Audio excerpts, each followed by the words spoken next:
허환구의 라디오 오늘. 여러분 안녕하십니까, 허환구입니다. 국민의힘 전당대회가 다음 달 8일, 이번 달이죠. 예, 이번 달 8일인데, 다음 달 8일이죠. 예, 3월 8일인데요. 계속해서 잡음이 들려오고 있습니다. 특히 대통령실에서 많은 얘기가 나오고 있죠.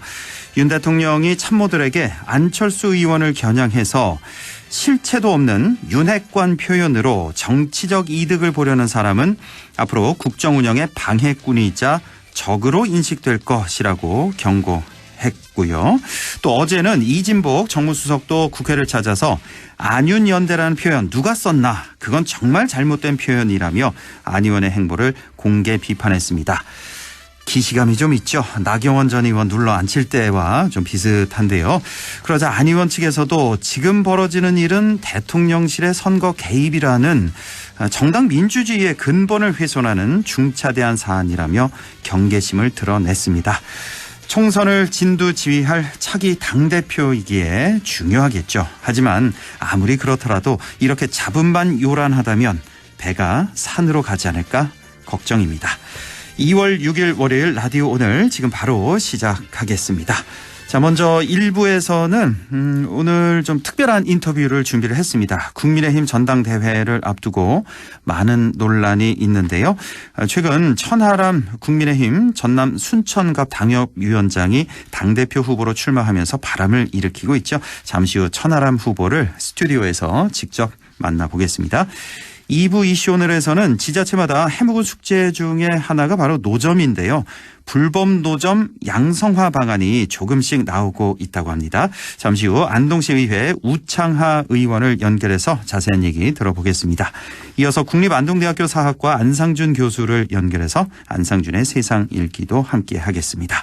자, 라디오 오늘 생방송 놓치신 분들은 유튜브로도 다시 들으실 수 있습니다. 많은 애청 바랍니다.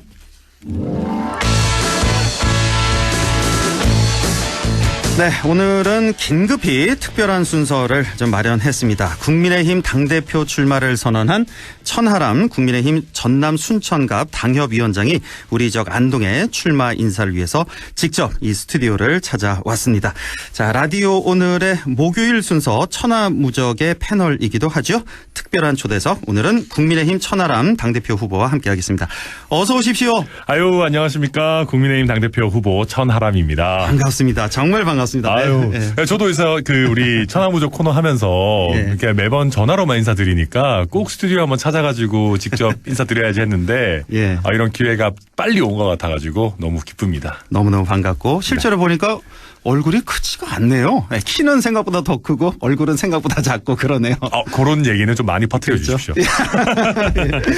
자, 우리 지역 자주 오시는 걸로 제가 알고 있습니다. 고향도 대구고 부모님도 우리 지역에 살고 계시고. 네, 그래서 오늘 저도 사실은 저희 부모님도 안동 워낙 좋아하시고 하셔가지고 저희 부모님 지금 요새 이제 직장은 군이시고 또 집은 의성이셔가지고 네, 안동 되게 좋아하세요. 그래서 저도 그렇게 오래 되지 않았을 때 월영교도 놀러를 같이 또 부모님이랑 오고 그랬었는데 오늘은 또 당대표 후보 나온다고 해가지고 또 중앙 신시장 있지 않습니까? MBC랑 가깝잖아요. 신시장, 구시장 있거든요.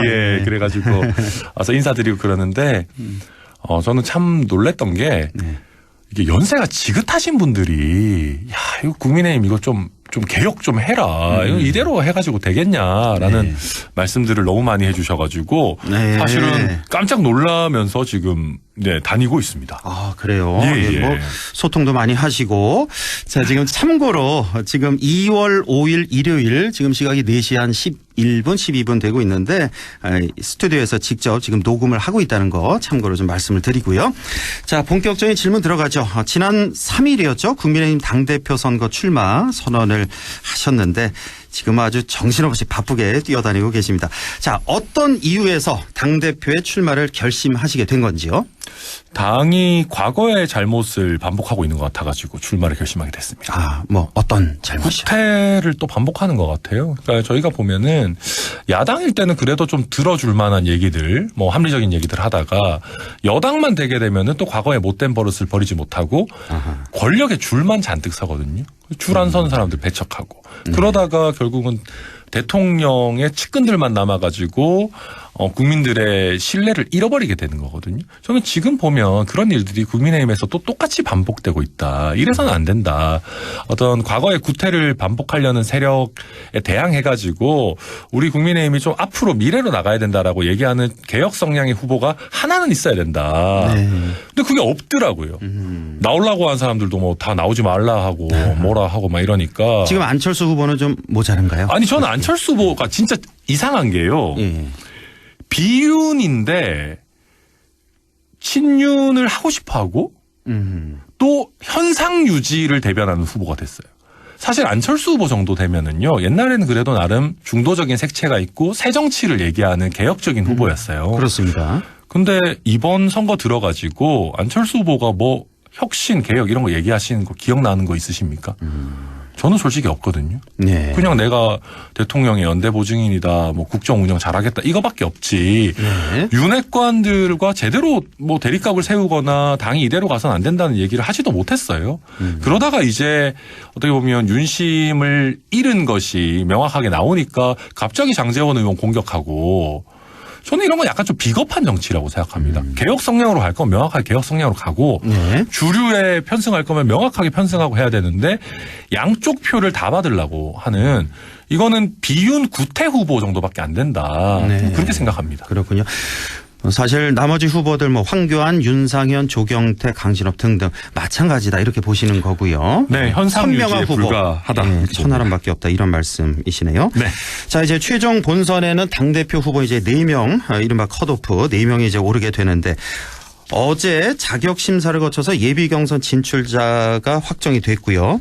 이제 이번 주 수요일 목요일입니다. 8일, 9일 사이에 책임당원 6천 명을 대상으로 여론조사를 실시하게 됩니다. 그래서 10일 본경선 진출자 4명을 발표하게 되는데 자, 어떻습니까? 제가 뭐 지난 목요일에도 여쭤봤습니다만 본경선까지는 무난할 거라 뭐 이 정도 보십니까? 제가 뭐 그렇다고 교만하게 말씀드리려는 것은 아니고 예. 제가 재밌게 느끼는 거는 개혁 성향의 후보를 뽑아주고 싶어 하는 저희 당원들이 너무 많아요.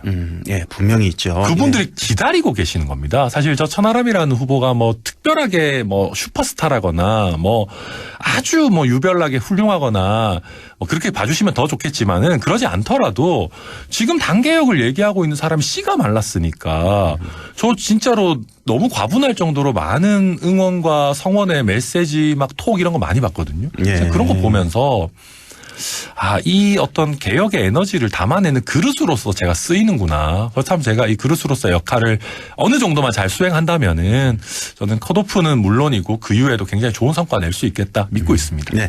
현재로서는 김기현, 안철수, 양강구도 형성하고 있는데요.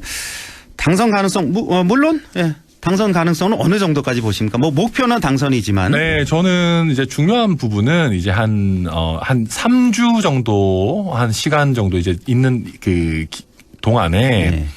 안철수 후보를 일단 먼저 제끼는 게 제일 중요한 관건이라고 생각합니다. 그러니까 뭐 최종 결선까지 네, 하는 게 저는 이제 일차 목표. 그러니까 안철수 후보 같은 경우는 지금 되게 애매모호한 후보가 돼버렸어요.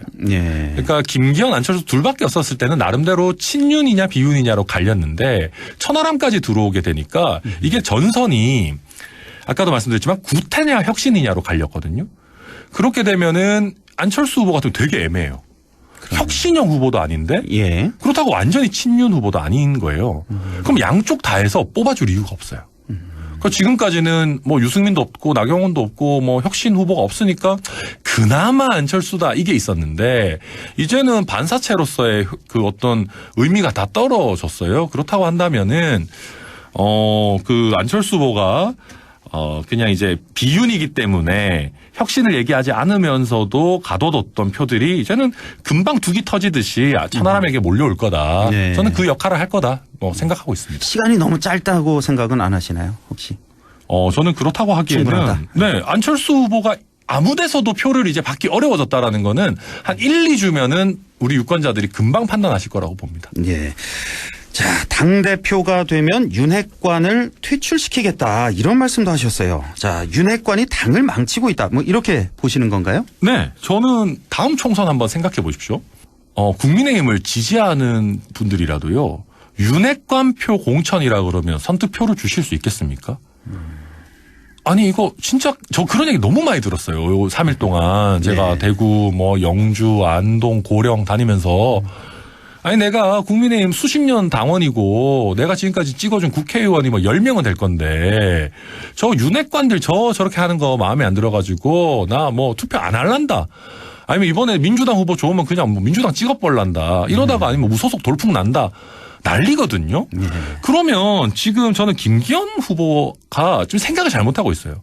어떻게? 총선 승리를 얘기하는데 총선 승리는 뭐가 전제돼야 되냐면은 윤핵관 표 공천이 안 된다는 게 전제가 돼야 됩니다. 쉽게 말해서 윤핵관이 퇴출돼야지만 총선 승리가 가능해요. 그러면 윤핵관이 퇴출된 자리를 뭘로 채워야 되냐면은 유권자의 힘으로 채워야 됩니다. 그래서 제가 상향식 공천을 말씀드리는 거예요.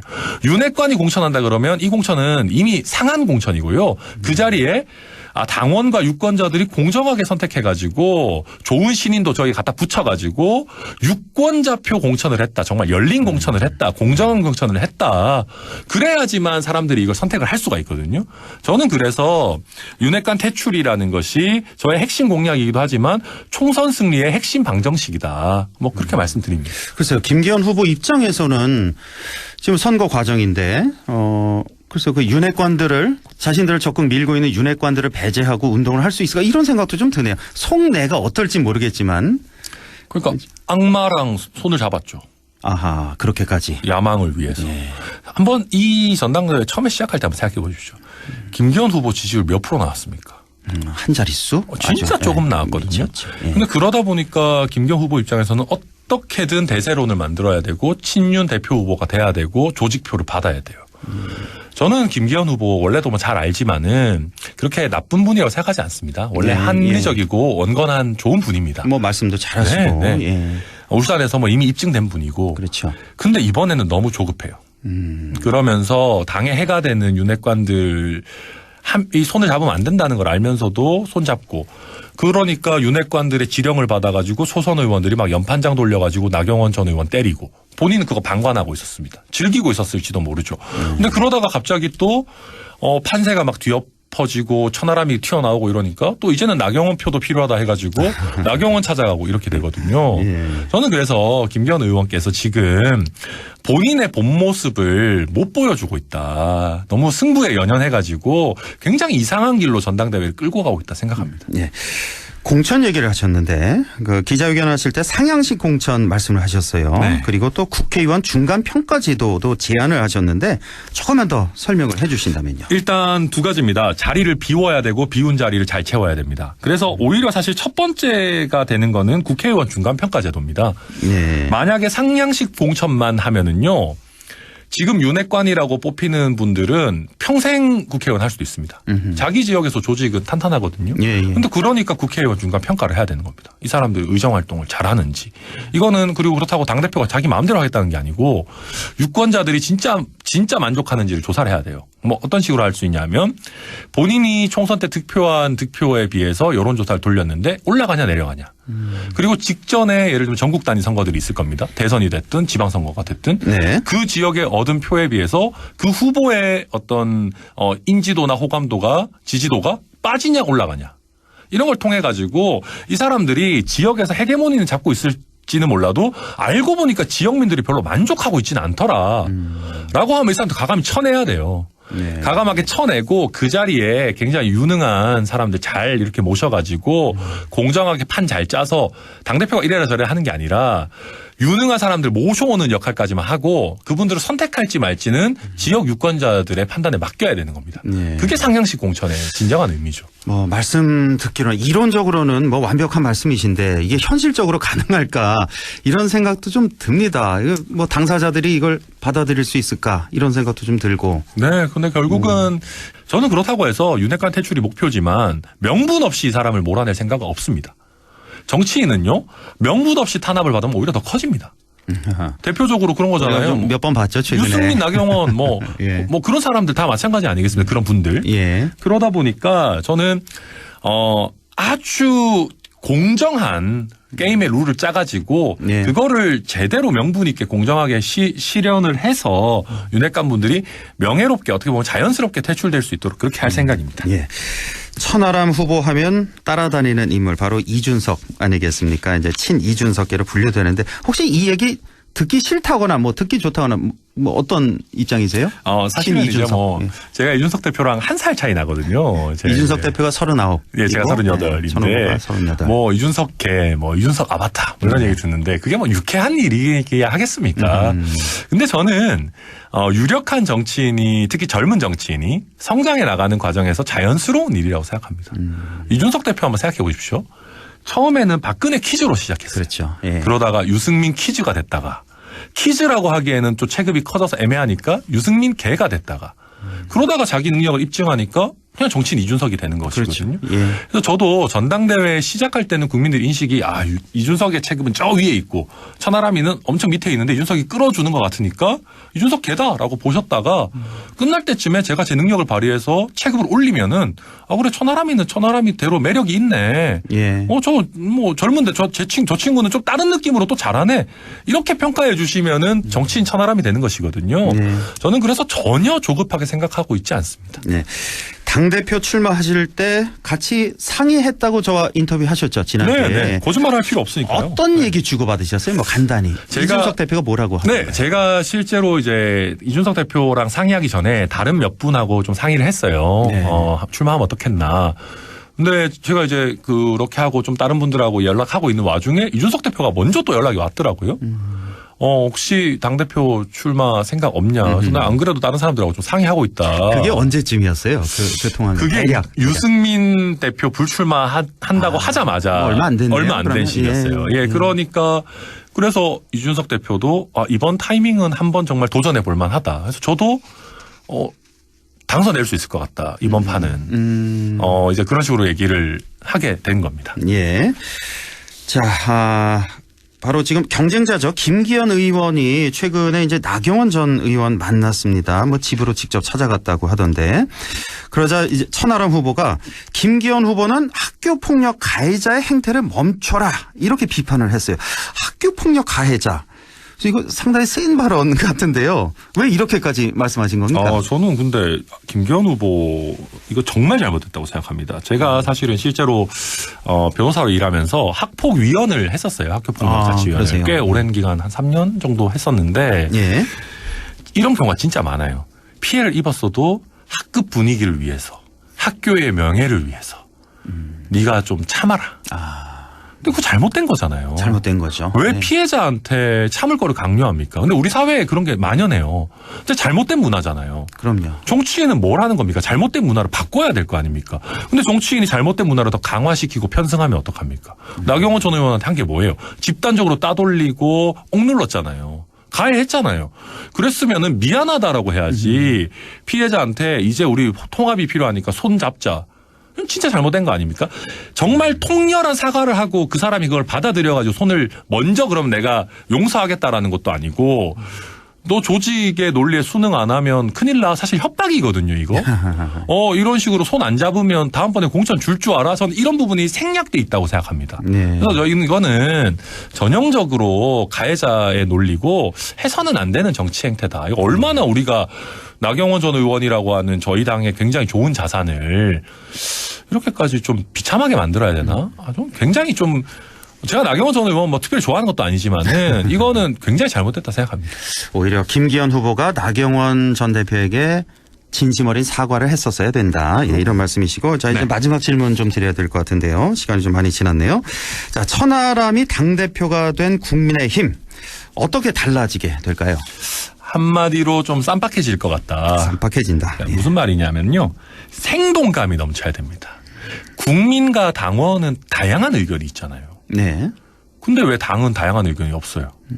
다양한 의견이 나오고 막 툭툭 치고 나오고 서로 막 듣도 보도 못한 얘기도 하고 그중에서 좋은 거 고르고 그게 생동감 있고 쌈박한 거 아니겠습니까? 그래야지만 국민의 모습과 닮아 있는 거거든요. 예. 그래서 저는 국민들이 다양한 의견을 가지고 서로 술자리에서 대립도 하고 또 싸우기도 하고 그러다가 이게 더 좋네라고 하듯이 저희 당도 그런 생동감 넘치고 재밌고 쌈박한 당으로 좀 만들어 보고 싶습니다. 예, 알겠습니다. 자, 시간이 훌쩍 지났는데요. 뭐 얘기거리가 조금 더 있어서 저희 라디오 오늘 방송은 여기까지만 하고 유튜브용으로 조금만 더 한 5분 10분 정도만 더 얘기를 나눠보도록 하겠습니다. 자, 지금까지 특별한 초대석 국민의힘 천하람 당대표 후보와 함께했습니다. 자, 후보님 고맙습니다. 아유, 감사합니다. 네, 라디오 오늘 잠시 후 2부에서 뵙겠습니다.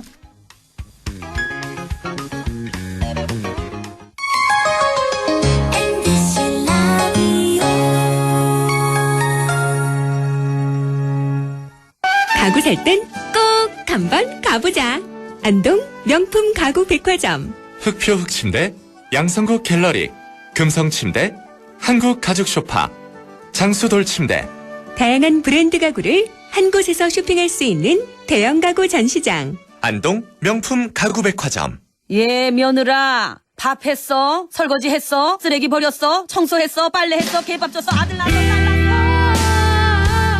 아무것도 안 하고 싶다. 이미 아무것도 안 하고 있지만 더 격렬하게 아무것도 안 하고 싶다. 지금은 그냥 라디오만 듣고 싶다. MBC 라디오. MBC 라디오. 라디오 청취자 10명 중 4명이 듣는 방송 국가대표 라디오 MBC 라디오.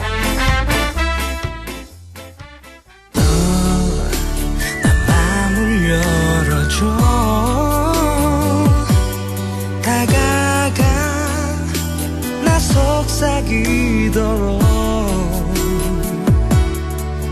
언제나 내 생각으로 행복해야 해요. MBC 라디오 100.1 MBC 라디오. 네, 6시 27분 11초 지나고 있네요. 이슈 오늘 시작합니다. 해묵은 숙제로 지자체마다 고민이 많습니다. 바로 불법 노점 문제인데요. 안동시 역시 예외가 아니죠. 5.1장 때마다 신시장 노점은 그야말로 북새통. 용상동 현대아파트 입구, 특히 송현동 송현목욕탕에서 우성아파트 도로는 30년 동안 이어져온 해묵은 숙제입니다. 불법 노점 문제를 어떻게 해결해야 할까요? 안동시의회 예산결산위원장이죠. 우창하 의원을 연결해서 자세한 얘기 들어보겠습니다. 우창하 의원님 안녕하십니까? 네, 안녕하십니까. 예. 우창하입니다. 예, 반갑습니다. 우리 라디오 오늘 청취자 여러분께 뭐 간단히나마 본인 소개를 좀 해주신다면요. 네. 안동시의회 예산결산특별위원장을 맡고 있는 우창하 시원입니다. 네. 국민의힘 소속이시고요. 예, 맞습니다. 이번에 재선제인가요? 네, 재선입니다. 그렇죠. 예, 예산결산위원장인 우창하 의원과 얘기 나눠볼 텐데요. 자, 이 불법 노점 문제가요. 이게 어제 오늘 일이 아닌데 해묵은 숙제를 풀기 위해서 다양한 지금 노력을 하고 계시다고 들었습니다. 구체적으로 어떤 시도를 지금 하고 계신 겁니까? 네, 우리 안동시에서는 이러한 문제 해결을 위해서요. 네. 우선 정책적으로 어떻게 접근해야 할지 또 어떻게 실행해야 하는지에 대한 연구가 필요해서 우리 안동시의회에서도 3개의 정책연구회가 있습니다. 예. 그중에 제가 회장을 맡고 있는 문화복지정책연구회에서는 관련 연구 전문단체인 지역공공정책연구원에 불법 노점 양성화 방안에 관한 연구를 의뢰했습니다. 네. 그 연구 결과가 지난 금요일 나와서요. 최종 보고회를 가졌고 이번 기회를 통해서 짧은 기간 동안의 어떤 연구 기간이었음에도 네. 섬세하게 연구를 해주신 우리 기하소 박사님께도 감사드리고요. 예. 네. 자, 이제 안동 제가 조금 전에도 말씀드렸습니다만 크게 한 3곳이 조금 이제 관심이 가는 거군요.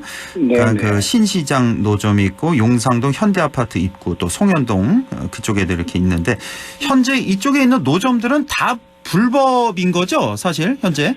네, 그렇습니다. 그렇게 되는 거죠. 예, 네네. 불법 노점입니다. 예, 엄밀히 따지자면. 자, 그런데 이 불법 노점의 양성화라는 게 이게 구체적으로 어떤 의미입니까? 예, 양성화 또는 합법화라고 하는 것은요. 예.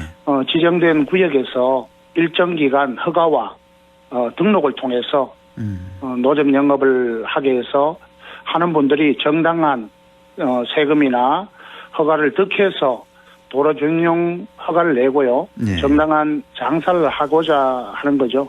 그러니까 이러한 절차는 뭐 실행 이후에 불법 행위와 도시 미관을 해치는 행위 자체를 강력히 차단하기 위한 한 방법일 수도 있습니다. 예.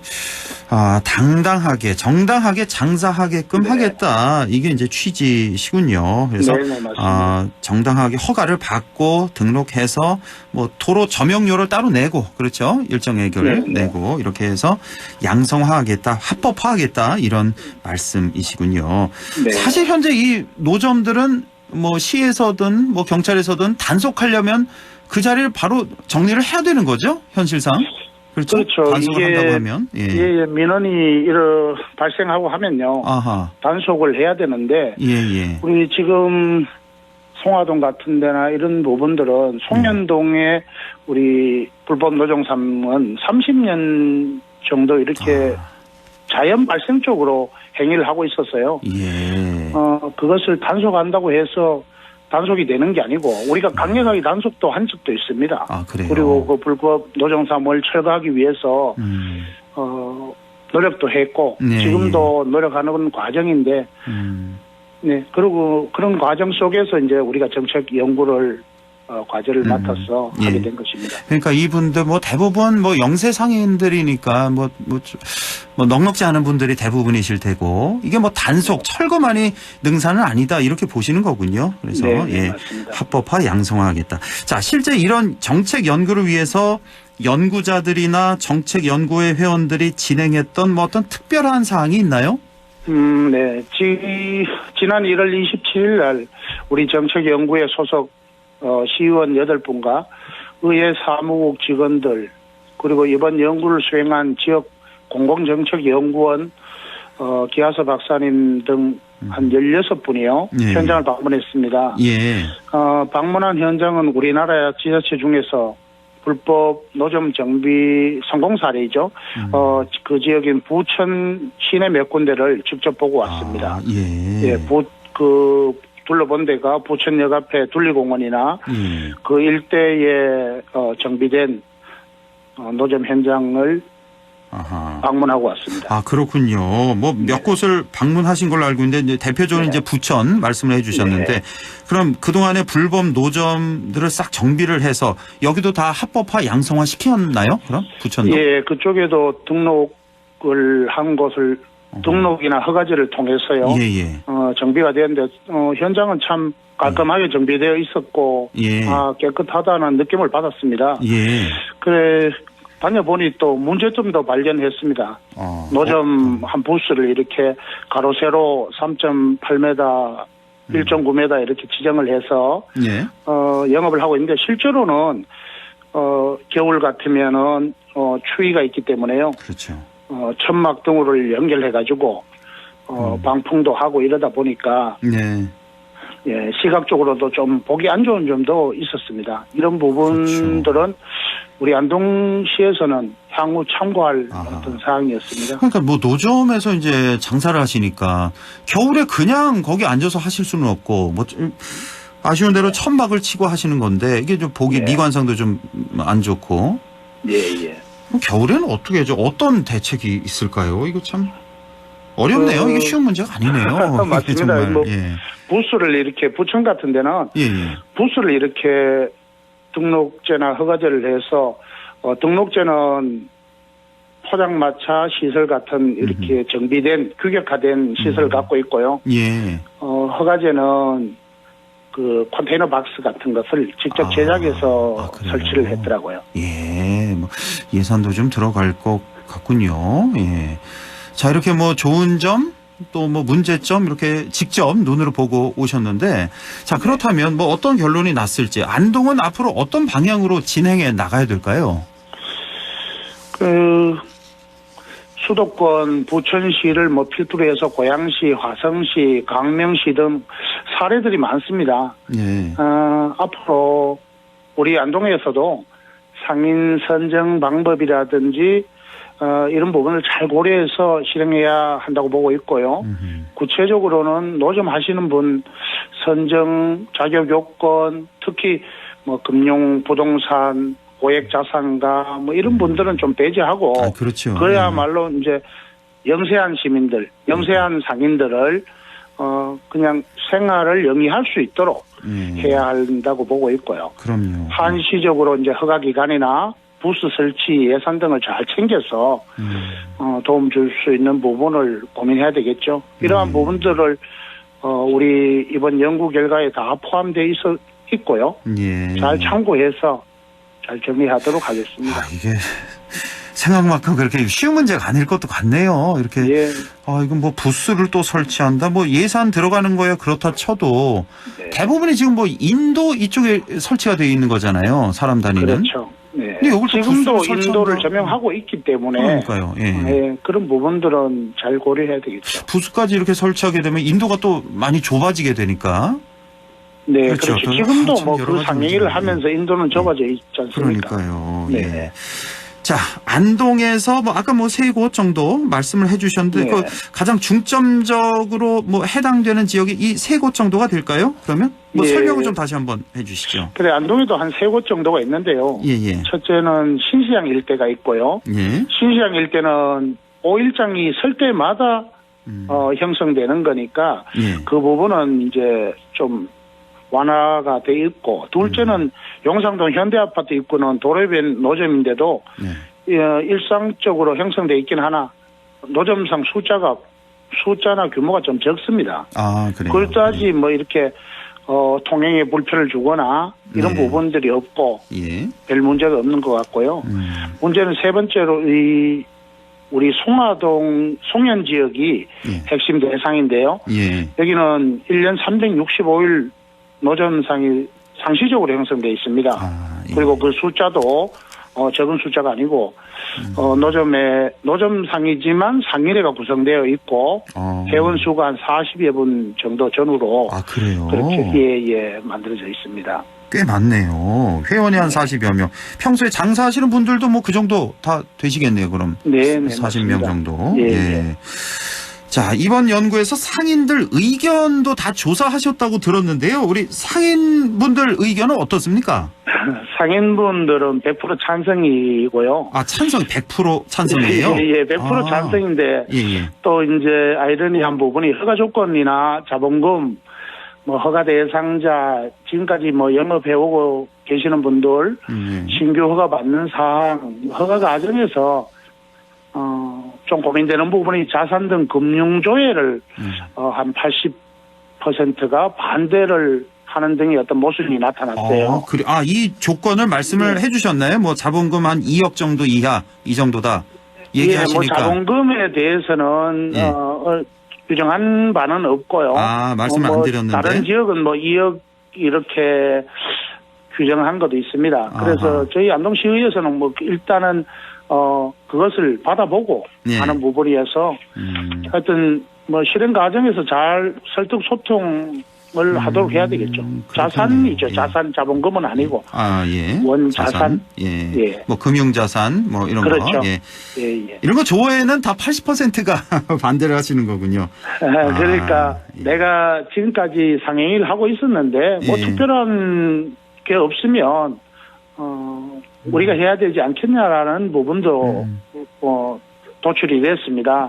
하지만은 지금 정상적인 부분 상행위를 하고 계시는 분들도 노점상에서 거기에서 노점에 참여해라고 해도 하실 분들은 별로 없어요. 이분들은 한 30여 년간 계속 상행위를 해왔기 때문에 그렇게 하는 것 같아요. 그렇군요. 예. 자, 또 일반 시민들 의견 조사도 하셨다고요? 예, 시민들 우리 5번 영역에서 불법이고 도시 미관상으로 좋지 않으니까 불법 노점들이 부분적으로 전통시장 역할을 하고 있어서 시민들은 긍정적인 의식도 많았습니다. 그리고 정비는 해야 된다는 거는 대다수의 의견이었고요. 정비를 통해서 우리가 시장의 어떤 형태를 띄었으면 하는 게 시민들 바람이더라고요. 예. 자, 끝으로 성공적인 실행과 정착을 위해서 어떤 노력을 기울여야 할지 마지막으로 좀 말씀해 주시죠. 예, 우리 시의에서는 이러한 정책 연구 결과를 통해서 집행부의 어떤 건의를 통해서요. 집행부도 의지를 가지고 이런 기회에 계획적으로 실행을 하고 실행 후에 관리도 대단히 중요한 것 같습니다. 예. 그래서 허가제나 등록제 이런 부분들을 병행을 해서 양성화 과정을 만들어 가야 되는데요. 아셔야 될 건 허가제는 도로 점용료를 내고 허가를 득하는 거고요. 예. 등록제는 도로 점용료는 내지 않으나 소규모로 지정된 어떤 공간과 기간을 득해야 하는 거는 같으나 소규모로 해서 그 부스를 만들어주는 과정들이 조금 차별화되어야 될 것 같고요. 아하, 예.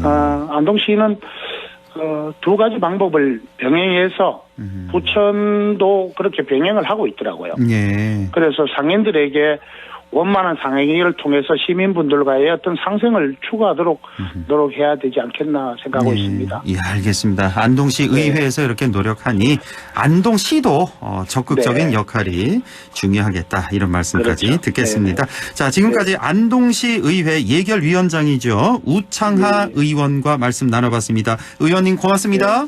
네, 감사합니다.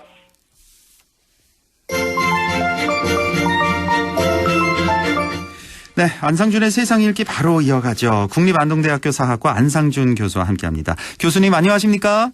네, 안녕하세요. 네, 시간이 좀 많이 지났는데요. 자, 오늘 어떤 얘기 준비하셨어요? 오늘은 저 물가에 관한 얘기를 좀 하면서 네. 이제 그 대학 등록금 인상 얘기가 나오기 시작해서 이게 지금 어떤 문제가 있는지 좀 살펴보려고 하는데요. 예. 아마 이제 1월달, 2월달 가스요금, 전기요금 이 고지서가 각 가정에 굉장한 시름을 던져주고 있는 것 같고. 그렇습니다.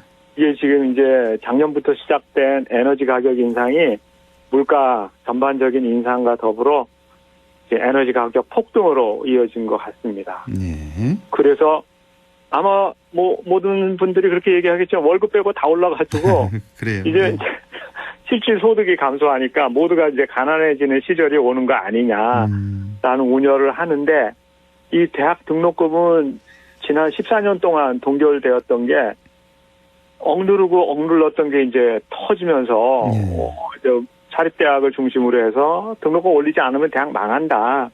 이런 이제 요구가 분출하고 있어서 이게 지금 어떤 문제점을 가지고 있는지 그 점을 오늘 한번 좀 살펴보려고 합니다. 14년 만에 등록금 인상 소식인데 이게 국립대학은 아니죠? 인상 안 하는 거죠? 아직은 아닙니다. 국립대학은 아니고 사립대학 얘기죠? 지금 말씀하신 게. 일부 사립대학들이 이제 드디어 이제 더 이상 참지 못하고 올리겠다고 선언을 했는데 앞으로 이제 줄줄이 오르지 않을까 싶습니다. 그렇습니까? 이렇게 되면 또 하나의 가계 부담이 아닐 수가 없는데. 자, 그래서 과거에 반값 등록금 운동 그거 펼쳐지기도 했잖아요. 그게 그렇죠. 언제쯤이었죠? 한 10년 됐나요? 그게 한 14년 전쯤이에요. 14년 됐나요, 이게? 이 얘기가? 네, 이 반값 등록금 이 도입과 등록금 동결은 딱 일치됩니다. 네. 근데 사실은 지금 이제 국립대학은 좀 다르지만은 사립대학의 등록금은 전 세계적으로 봤을 때 굉장히 높은 편이었거든요. 우리나라가 다른 나라에 비해서. 그래서 지금도 높다고 볼 수 있어요. 지금도 높고. 그래서 이제 국민들이 이 반값 등록금이 너무 지금 부담이 되니까 줄여달라는 압박에 의해서 정치권이 이제 그 당시에 너도 나도 등록금 이제 줄이겠다고 해서 맞아요. 이명박 정부 때 한국장학재단을 설립을 해서 거기를 통해서 국가장학금을 이제 제공하게 됐고 이게 지금 등록금을 낮출 수 있는 그런 그 요인이 됐던 거죠. 한국장학금 재단, 장학재단을 설립했군요. 네. 국가에서, 정부 차원에서. 네. 그래서 이제 대학 등록금이 동결됐는데. 네. 동결되니까 학교 입장에서는 이거 참 운영이 어려워질 거 아니에요. 이렇게 되니까. 그렇죠.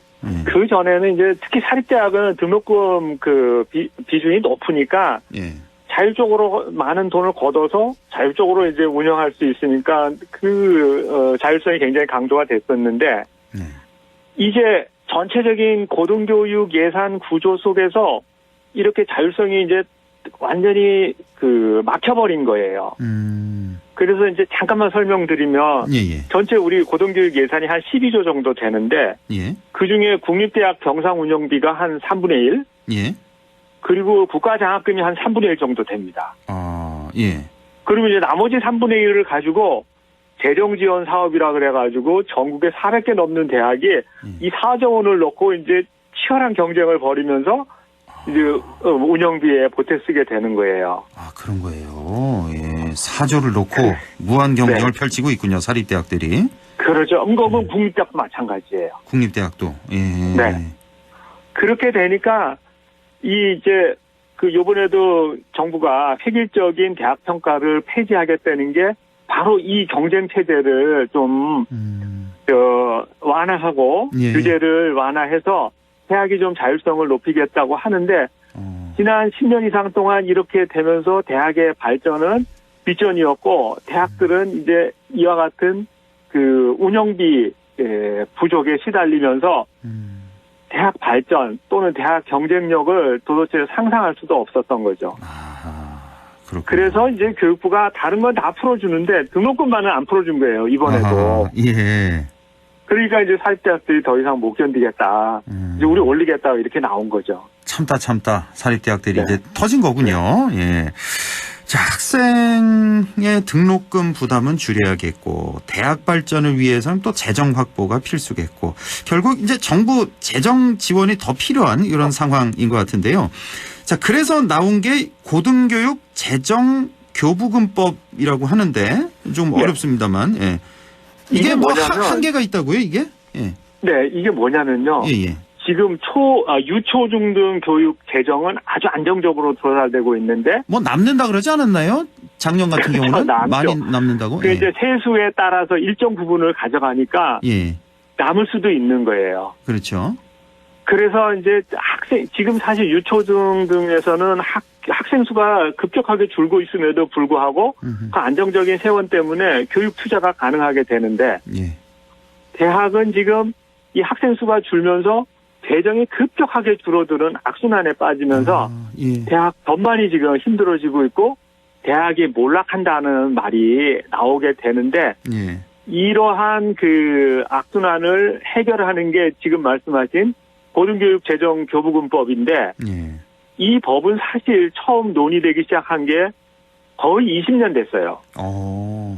그래서 여야 국회의원 막론하고 한 13차례 정도 이와 유사한 법을 계속 발의를 했는데 이게 지금 제정이 안 되고 있어요. 왜 그럴까요? 이렇게?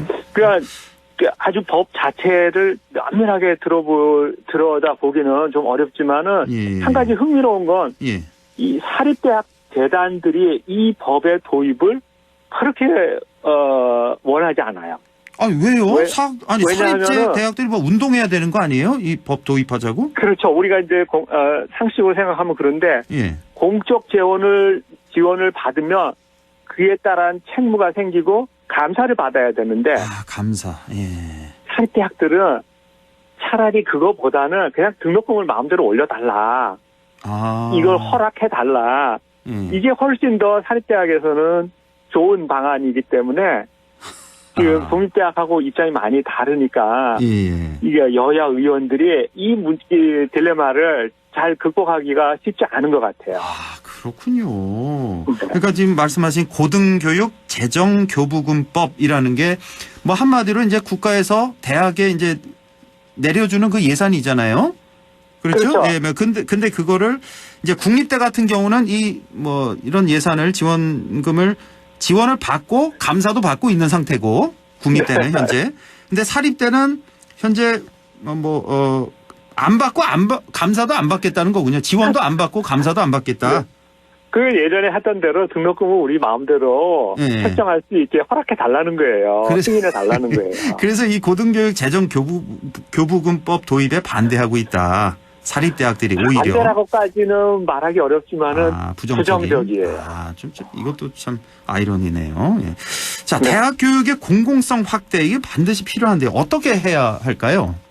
지금 사실 고등학교 졸업생의 약 70% 이상이 대학에 가니까 네.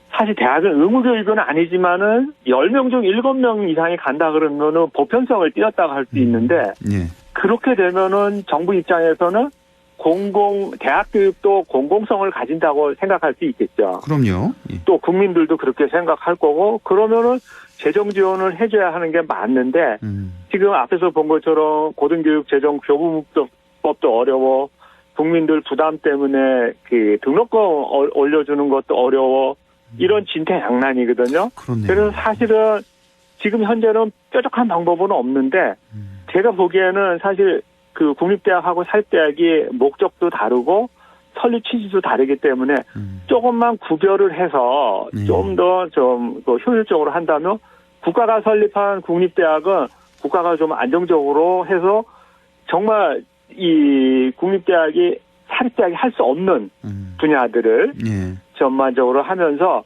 좀 대학의 발전 모델을 제시를 해주면 사립대학도 거기에 맞춰서 공공성을 확보해 가면서 국가 지원도 받고 뭔가 좀 더 적극적으로 또 경쟁력 있게 대학을 운영하는 그런 방안이 나오지 않을까 생각을 하고 이렇게 하면서 대학 법인, 사립대학 법인에 대한 평가를 반드시 하면서 건실한 법인과 부실한 법인을 좀 이렇게 국민들에게 좀 분리할 수 있게 하면서 대학을 위한 국민들의 여론을 좀 우호적으로 만드는 게 대학 재정 투입할 때 굉장히 유리하지 않을까. 저는 그렇게 생각을 합니다. 그렇군요. 예. 자, 이제 마무리 말씀 좀 들어야겠습니다. 오늘의 결론 내려주시죠.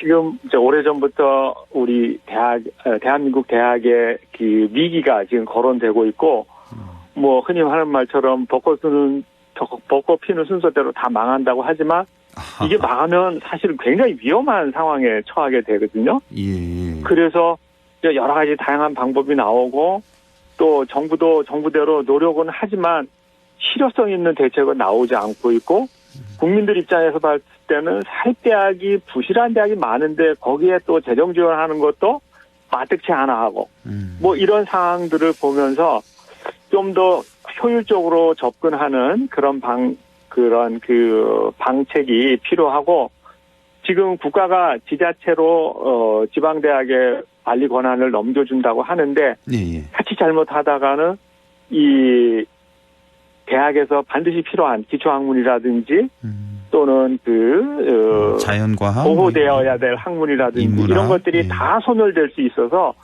좀 더 효율적이고 국민들의 우호적인 여론을 이끌 수 있는 방향으로 지원하는 게 저는 아주 중요하다고 생각을 합니다. 참 슬픈 얘기를 또 들었네. 벚꽃 피는 순서대로 학교 망한다. 밑에서부터 저 수도권에서부터 먼 곳부터 이거 망한다고요? 학교는. 근데 요즘 벚꽃이 한꺼번에 피기 때문에 진짜 위기입니다. 한꺼번에 위기가 찾아올 수도 있다. 네. 아유, 시간이 한 1분 조금 덜 남았는데 지난주에 혹시 그 국가교육위원장이 우리 지역 왔잖아요. 경상북도하고 경북교육청 찾아서 간담회 연 걸로 알고 있는데 혹시 얘기를 좀 뭐 어떤 얘기가 나왔는지 뭐 대학 교육 문제도 나왔을 것 같은데 한 30초 정도만. 아무래도 이제 국가교육위원회가 대학의 교육 전반에 장기적인 중장기 플랜을 수립하는 그런 그 기관이기 때문에 아마 국가교육위원장님이 기업을 순회하면서 의견을 수렴하는 것 같은데 아마도 조금 전에 말씀드린 것처럼 지방대학의 위기 상황, 소멸 위기 이런 것들을 어떻게 지금 해결해야지 좋은지 각각의 지역의 특성들을 아마 파악하는 그런 그 자리였던 것 같은데요. 일단, 파악하는 자리. 네, 뭐 저 입장에서는 이제 인문학을 입장에서 안동 지역에 이런 인문학 전통이 강한 이런 대학의 특성을 좀 반영을 해서 좀 그 문화 또는 그 문화 경쟁력 이런 것들이 이제 이 안동을 살리는데 네. 한 축을 이루는 그런 쪽으로 가면 좋지 않을까 생각하고 아마도 그런 얘기들이 좀 위원장님한테 네, 발표해서 교수님, 예. 보고가 된 게 아닌가 그렇게 예, 생각합니다. 알겠습니다. 아유, 시간 끊어야 되겠습니다. 그래서 지금까지 안동대학교 사학과 안상준 교수였습니다. 고맙습니다. 네, 안녕히 계세요. 예.